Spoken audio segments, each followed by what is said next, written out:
The Great Wall of China. It wasn't built to impress the world. It wasn't built for postcards, travel vlogs, or bucket lists. The Great Wall of China was born from something far less romantic: survival. Before you admire its vastness, a question lingers. What kind of fear drives a civilization to carve a barrier across mountains and deserts? How many lives must be traded for the illusion of safety? And can any wall truly hold back the tide of history, or does it simply stand as proof of it? We call it the Great Wall, but the name barely scratches the surface. It tells you nothing about the hands that bled to raise it, or the voices that were lost in the wind long before the last brick was laid. It doesn't speak of the frozen nights, the burning summers, or the rulers who stared north and saw not land, but threat. Long before tourists walked its paths, this wall marked a divide between two worlds. To the south, farms, rivers, cities filled with life and rhythm. To the north, vast open steppe lands where movement was freedom and war came like a storm. Horsemen appeared without warning, striking fast, leaving behind silence, smoke, and fear. For generations, northern China faced the same nightmare: raids that came out of nowhere, villages reduced to ashes, crops stolen before harvest. Dynasties rose and fell, but the terror never changed. It lingered like a shadow that refused to disappear. At first, there was no Great Wall, only fragments, scattered defenses built in desperation. Mud walls, wooden barriers, isolated watchposts. Each ruler believed their effort would be enough. None of them were. Then everything changed. A single ruler arose with a vision of unity, a man history would remember as Qin Shi Huang. He didn't just want to rule land, he wanted to reshape it. Roads, systems, laws, and walls. He looked north and saw weakness, gaps waiting to be exploited, and he made a decision: those gaps would vanish. What followed wasn't construction, it was transformation. Separate defenses began merging into one continuous line, a structure that would stretch across mountains, deserts, valleys, and rivers.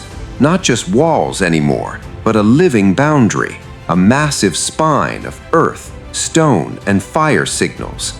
A creation so vast, it demanded more than resources. It demanded people, millions of them. They came from everywhere.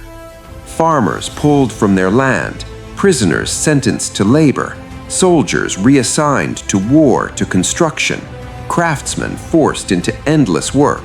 They were sent north, many for the first time in their lives. Most had no idea if they would ever return. Many didn't.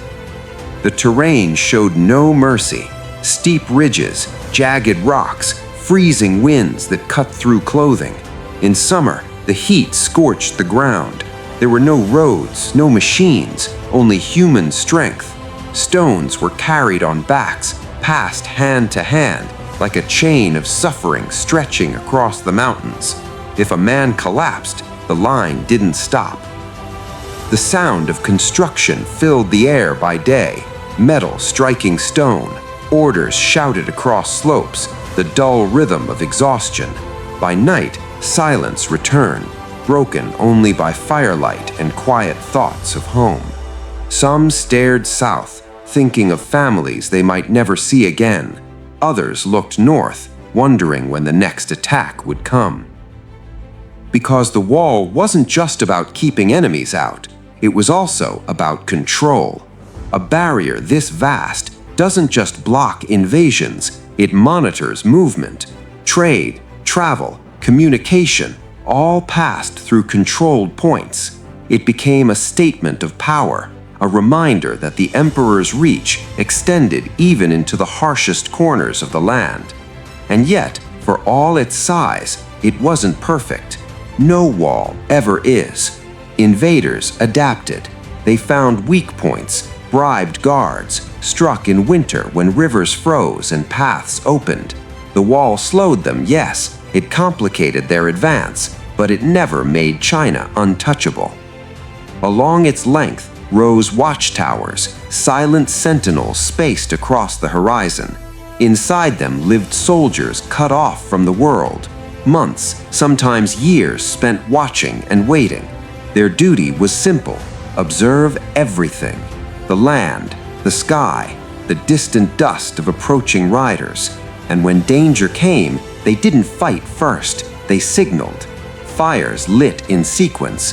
One flame meant warning, two meant escalation, more meant invasion.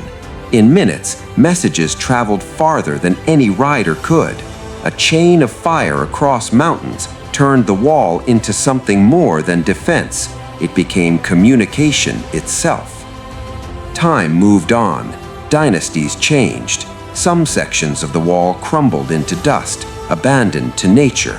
Others were rebuilt, stronger than before.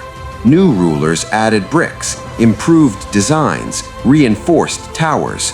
Under the Ming Dynasty, the wall reached its most formidable form: stone fortifications, drainage systems, stairways, even platforms for cannons. It became less of a wall and more of a fortress stretching across a continent. And yet, history held its irony. At times, China was ruled by those who once came from beyond the wall. The very barrier meant to stop them ended up protecting their rule instead. For those living near it, the wall wasn't just defense, it was part of life, a constant presence on the horizon, a symbol of safety and of burden. Beyond it lay danger, but also trade, exchange, and unknown worlds.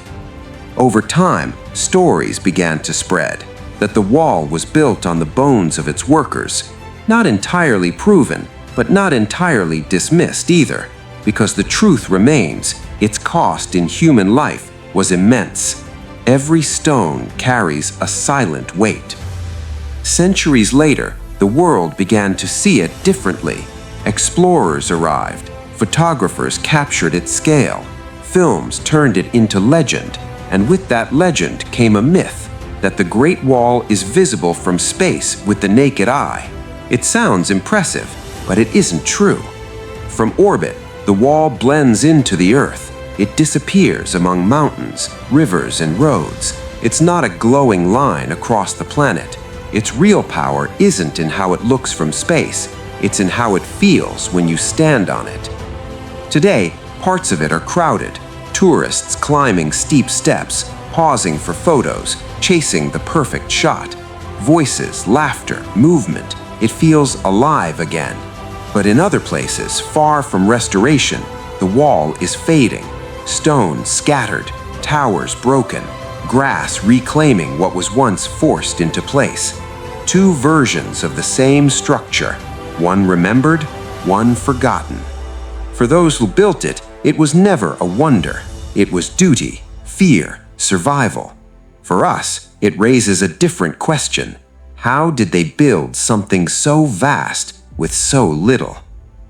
The Great Wall didn't stop every invasion. It didn't prevent every war, but it endured. It outlived emperors, armies, and even the fears that created it. And that might be its greatest legacy.